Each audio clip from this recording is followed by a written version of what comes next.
참 어려운 이 시장 속에 치열하게 살아남아서 너희를 참치 먹으러 가자 참치형.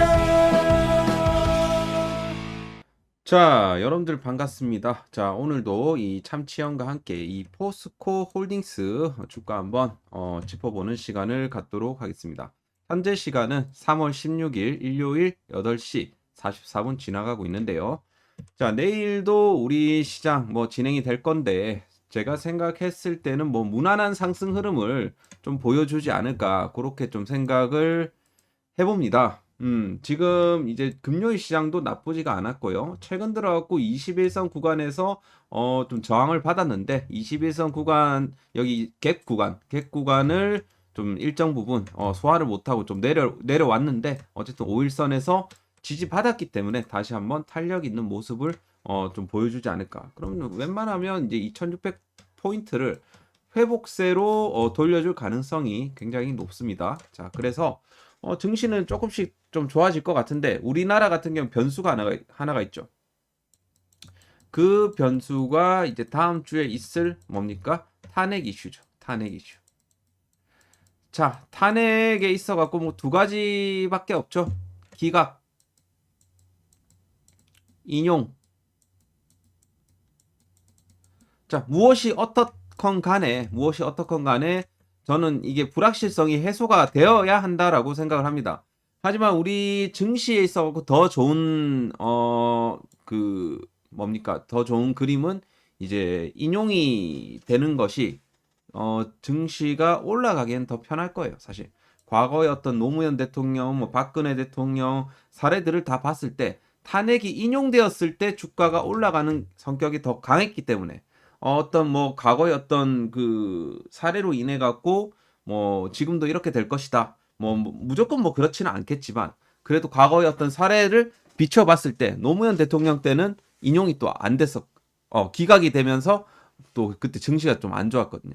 하여튼 그런 것들을 좀 봤을 때 초당적인 부분이 있어서 탄핵이 인용이 되는 경우에 증시가 좀 더 좋았다라는 부분을 비춰봤을 때 이번 결과는 약간 인용 쪽으로 나오게 되면 증시가 좋아질 것이고 약간 기각이 되면 좀 빠질 수도 있습니다. 그래서 하여튼 그 부분을 여러분들이 좀 참고를 해주셨으면 좋겠네요. 자, 그래서 이제 미증시 같은 경우는 5일선을 다시 회복해주는 이 나스닥 쪽에서 5일선을 회복해주는 저가 매수세가 좀 들어왔다 보니까 추가적인 상승 충분히 나와줄 수 있을 것이고 주봉상으로 봐도 61선 구간에서 아래 꼬리를 이렇게 다이나믹하게 이제 달아줬기 때문에 무난한 좀 다음 주에는 좀 양봉을 또 그려줄 가능성이 높거든요.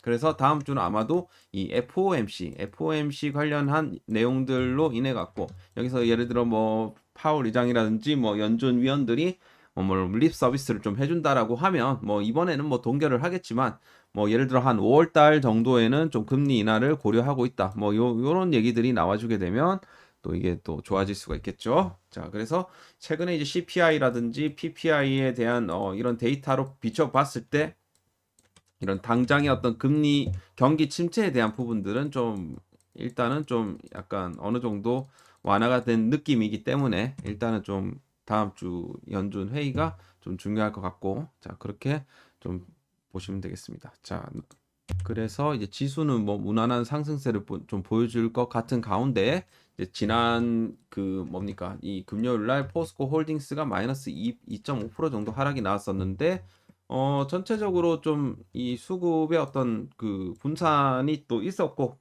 그리고 포스코 홀딩스 같은 경우는 일단 32만 원 구간에서 좀 저항을 받았습니다. 그래서 약간 이 부분을 좀 소화하고 다시 이런 식으로 올라가는 그림이 좀 무난해 보이는데 일단 최근에 이렇게 올라와 줄 수 있었던 거는 이 중국의 어떤 철강에 대한 이런 감산 소식 그리고 미국의 이런 LNG 쪽의 투자에 대한 이런 기대감이 이제 들어오면서 이렇게 단기간 상승세를 줬었는데, 자, 지금부터는 저는 그런 게 좀 필요하다고 생각합니다. 2차 전지 쪽에서 좀 내용들이 좀 나와줘야 된다라고 생각을 합니다. 그래야지 무난한 상승세를 좀 보여주지 않을까, 그렇게 지금 보고 있거든요. 자, 그래서 2차 전지 2차 전지 관련한 이제 모멘텀.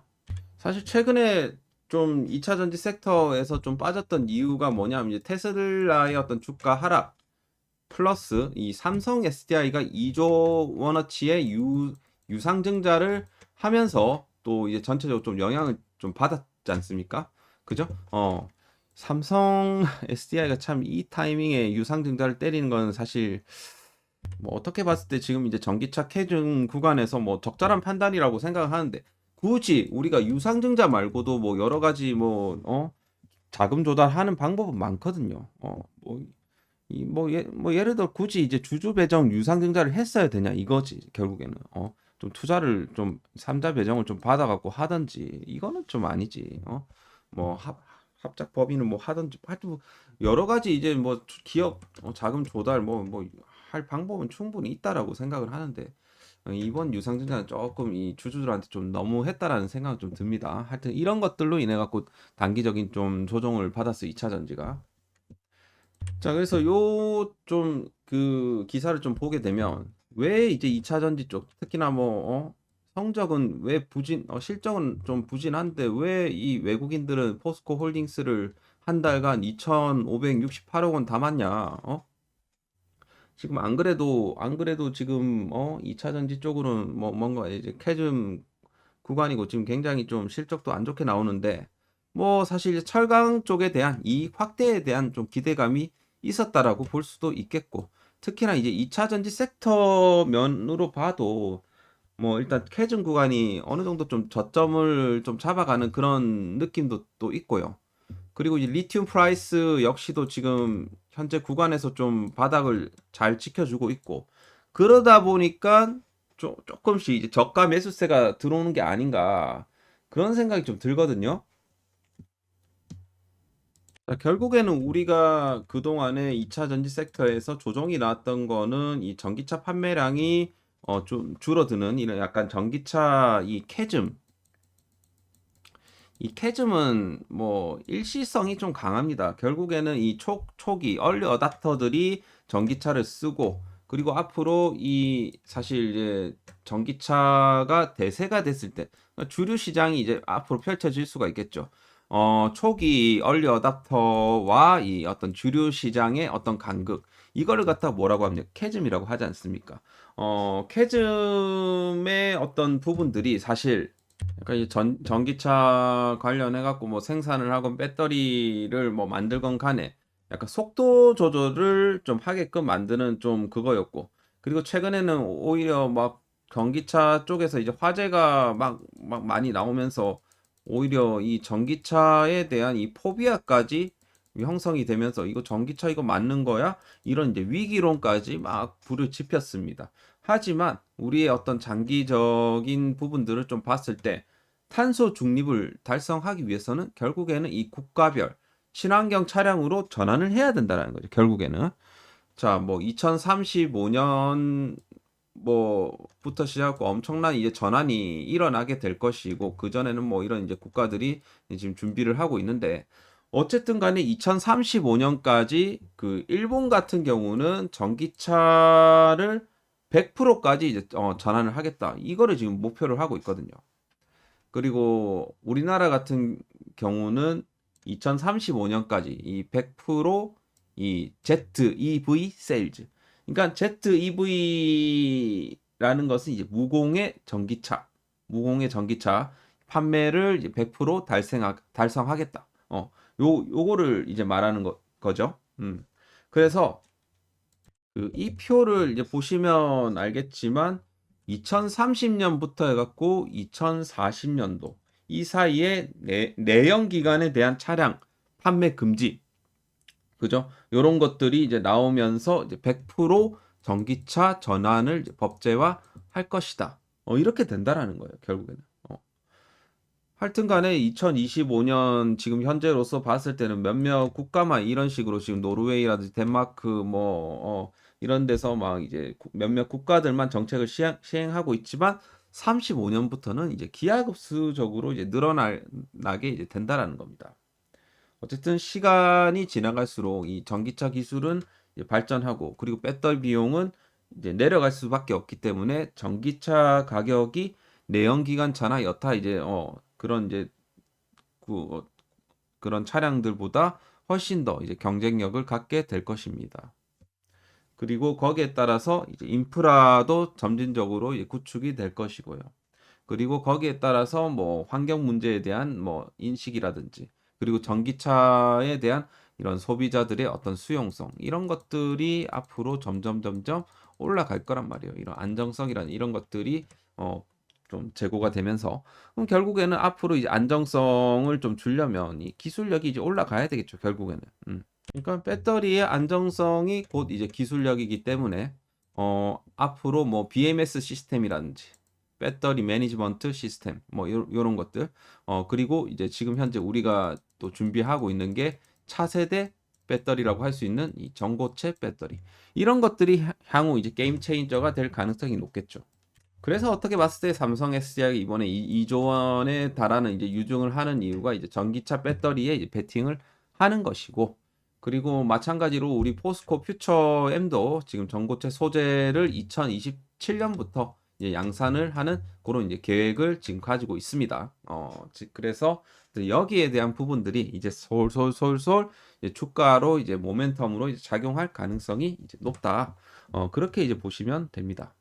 그래서 결국에는 이제 K 배터리가 이렇게 살아나려면 결국엔 기술력으로 승부를 해야 돼요. 그래서 이제 46파이 이 양산에 대한 이런 이제 내용들도 이제 나와주고 있고 뭐 어쨌든 지금 K 배터리의 수장들이 내년 캐즘을 끝낸다라는 이런 이제 각오로 지금 슈퍼 사이클에 이제 대비를 하고 있다. 이런 이제 얘기들이 현재 나와주고 있습니다.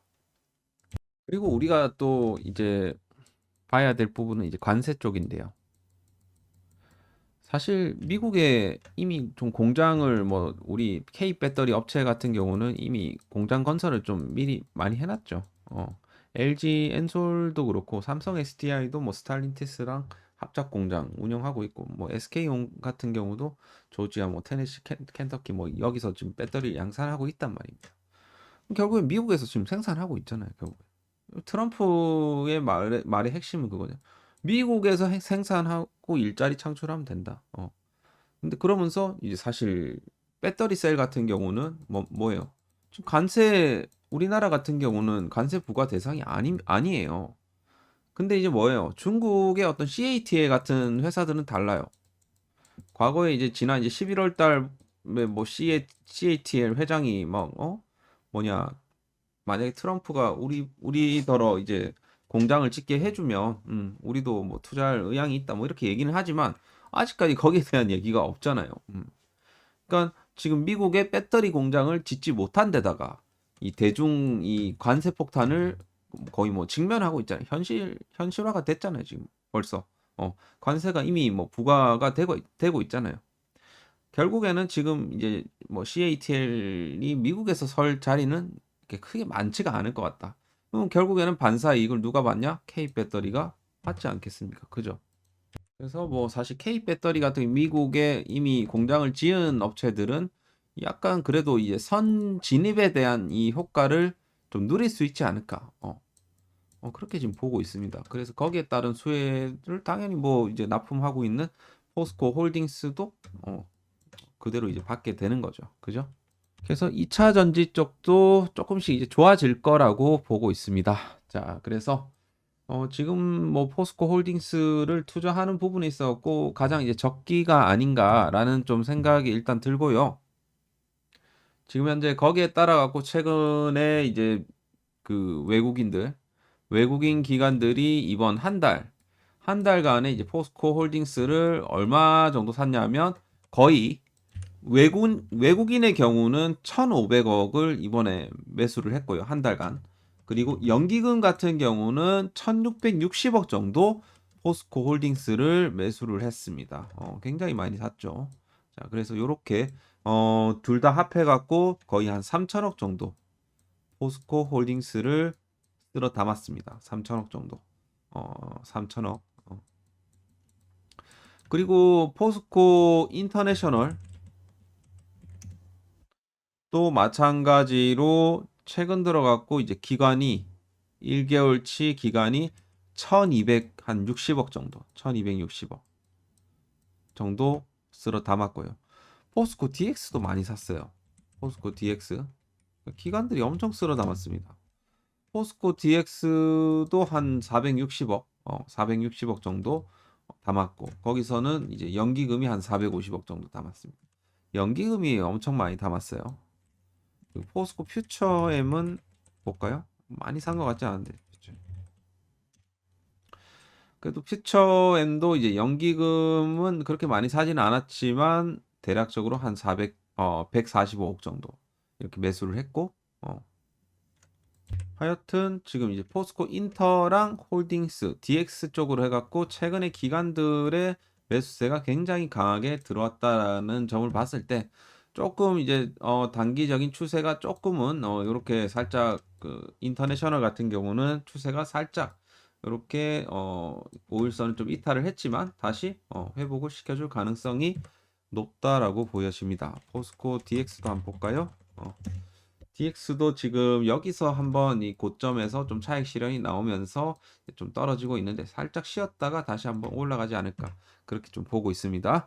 자, 그래서 이제 내일부터 또 이제 포스코 그룹주들이 수급이 어떻게 들어가는지를 또 지켜볼 필요는 있을 것이고, 지금 이제 금요일 날 좀 조정을 줬기 때문에 줬기 때문에 아마도 좀 기술적인 좀 반등을 좀 내어주지 않을까. 지수 자체도 뭐 나쁘지가 않을 거기 때문에. 자, 그래서 일단은 한 주 쉬었으니까 요번 주는 그래도 양봉으로 좀 내어주지 않을까 그렇게 좀 생각을 하고 있습니다. 자, 결국에는 제가 이제 계속 거듭해서 말씀드리지만 여기 구간 안으로 들어와야 돼요. 이 가격이 36만 원대, 36만 원대를 돌파하지 못하면 의미가 없습니다. 그래서 36만 원대까지 일단 가야 돼요. 그래야지 4자를 볼 수 있습니다. 그래야지 4자를 볼 수 있어요. 만약에 여기서 밀려주게 되면 여기서 쌍바닥 패턴 한번 나와줄 수 있습니다. 그렇기 때문에 일단 여기서 밀리면 안 됩니다. 여기서 바로 이렇게 들어와야 돼요. 그래서 36만 원이 그만큼 중요하다라는 말씀을 좀 드리고 싶습니다. 자, 그래서 36만 원대를 좀 회복하는 수준에 도달하면 월봉상으로 21선 정도 회복세가 좀 나와주지 않을까 그렇게 생각이 되고 다시 추세를 상방으로 틀 수 있는 그런 이제 부분들이 나와준다라는 겁니다. 아시겠죠? 자, 인터내셔널도 한번 보겠습니다. 인터내셔널 같은 경우는 일단은 이제 주봉상으로 봤을 때 약간 윗단에서 좀 차익 실현 좀 나왔어요. 나오긴 했지만 일단은 3일선 현재 지지 받아주고 있고 여기만 좀 지지가 된다라고 봤을 때 대략적으로 얼마냐면 한 5만 5천 원을 지지를 한다라고 해서 다시 이제 양봉을 좀 내어줄 수 있는 그런 위치고 만약 이탈하게 되면 추가적인 하락 나와줄 수 있는 그런 구간입니다. 한 5만 1천 원대까지는 하락이 나와줄 수가 있어요. 그렇기 때문에 내일 다음 달은 바로 이런 기술적 반등이 나와줘야 된다. 인터내셔널 같은 경우는 그렇고요. 포스코 DX 같은 경우는 121선에서 딱 저항 받았죠. DX 같은 경우는 그래도 이제 주봉상으로는 굉장히 좀 나쁘지 않기 때문에 다음 주에 이 꼬리 물량만 좀 잡아먹는 흐름이 나와주게 되면 다시 상승각을 노려볼 만합니다. 그래서 다음 주도 이제 수급적인 부분에서 좀 중요한 부분들이 좀 될 것이고 그동안 최근에 이제 포스코 그룹주들이 퍼포먼스를 좀 세게 냈기 때문에 어느 구간에서 좀 쉬어가고 어느 구간에서 지지를 받는지를 우리가 좀 다음 주에는 지켜볼 필요가 있다. 그래서 다음 주에도 잘 주목을 해주시고 여러분들 좀 주식 투자 하시는데 좀 힘드시다 하시는 분들은 이 참치형 요 교육방에 들어오시게 되시면 뭐 포스코 그룹주들도 이렇게 제가 리뷰를 해드리고요. 그리고 이제 좀 이런 시황이라든지 이런 것들도 이제 드리고 있으니까 여러분들 꼭 들어오셔갖고 종목도 추천드리고 하고 있으니까 꼭 들어와 주시길 바라겠습니다. 자, 오늘 참여 방법은 제가 댓글로 달아 놓을 테니까 댓글 타고 들어오시면 됩니다. 자, 오늘 영상은 여기서 마치도록 할게요. 수고하셨고 다음 시간에 또 뵙도록 하겠습니다. 감사합니다.